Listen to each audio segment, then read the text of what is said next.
nous entrons avec l'intervention des États-Unis d'Amérique au Venezuela dans une nouvelle phase dramatique de l'histoire de notre monde, celle où les États-Unis d'Amérique, renouant avec leurs habitudes impériales les plus détestables, interviennent sur leurs voisins et menacent tous les autres. C'est une fois de plus le pétrole qui est la cause réelle de cette intervention, la lutte contre le narcotrafic n'étant qu'un prétexte. Le pétrole qui déjà a justifié tant d'interventions dans le monde, tant de dégâts, tant de morts, en Afghanistan, en Irak, et cette fois-ci au Venezuela, de sorte que, avec l'enlèvement du président Maduro et la prise de contrôle de ce pays par les États-Unis d'Amérique qui prétendent, comme on vient de l'apprendre à l'instant de la bouche même de M.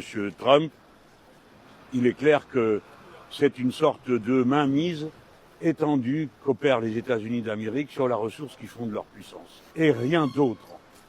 Donc, du pur impérialisme.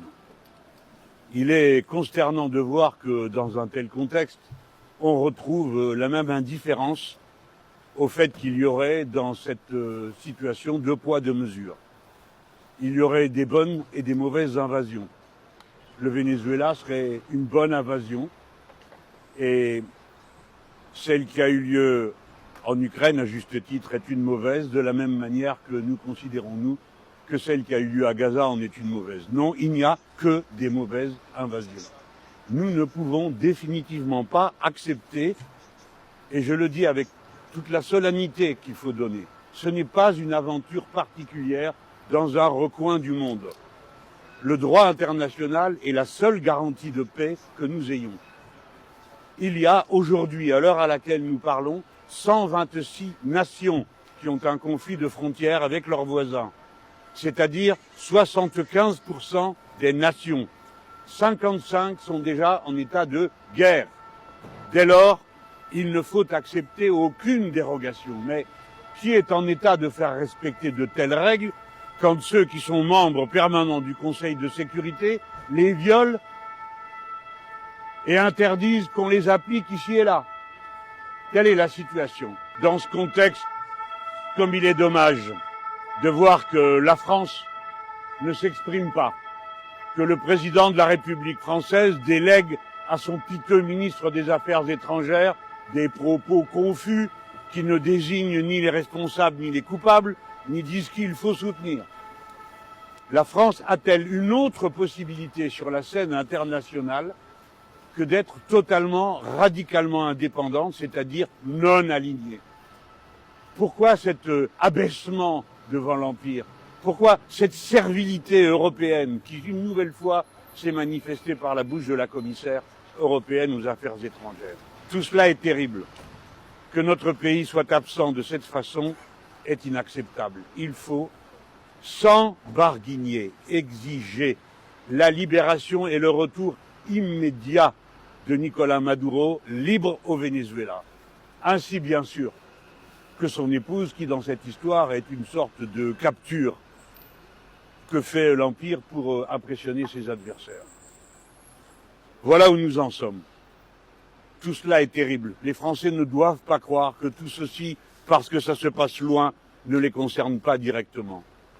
À cette heure, on peut se demander s'il existe encore un ordre international, s'il est possible de s'y référer, s'il est possible de vouloir la paix. En tout cas, dans les grands débats qui vont s'annoncer dans notre pays, la question de la paix et de la guerre ne pourra plus être traitée avec la désinvolture avec laquelle il a été traité jusqu'à présent et où des décisions sont prises en solitaire par un personnage non moins solitaire qui décide de ceci, de cela et ne tient plus compte des règles qui doivent s'imposer sur le plan international.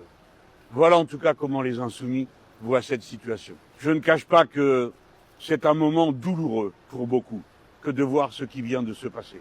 Très douloureux. Les États-Unis, profitant de leur élan, ivres de mots pour M. Trump, dorénavant menacent aussi le Mexique, dans un passé récent, à qui il avait volé la moitié de son territoire déjà. Il menace la Colombie, où il a déjà 9 bases militaires. Quoi de plus? Y a-t-il donc un maître sur cette partie du monde? Oui, c'est ce qu'a dit M. Trump. dans ses dernières déclarations sur la nouvelle doctrine de sécurité nationale qu'il a affirmée. Les Amériques sont sa propriété au sud comme au nord, et l'Europe, annexée au prétendu monde occidental, de même. Nous entrons dans un moment de grand danger dès lors que chacun se sent autorisé à n'en faire qu'à sa tête et d'après les moyens dont il dispose. J'adjure mes compatriotes de bien comprendre qu'ils sont concernés et menacés également par les empires. Il n'y a pas un bon empire et un mauvais. Ce qui est mauvais, c'est la domination des uns sur les autres. Et ce qui est mauvais, c'est ce qui met en cause la souveraineté nationale de chacun des États et des peuples, quoi qu'on pense ici ou là des gouvernements. La politique se construit sur des réalités, et les réalités, ce sont les nations, et les nations, ce sont leurs peuples. Agresser, c'est toujours agresser un peuple, et on va le voir, hélas, dans les heures qui viennent. J'affirme notre pleine et entière solidarité avec le peuple vénézuélien et avec son gouvernement légal, de même qu'avec tous ceux qui sont aujourd'hui menacés par M. Trump. Le gouvernement du Mexique, nos amis, le gouvernement de la Colombie, nos amis, le gouvernement du Brésil.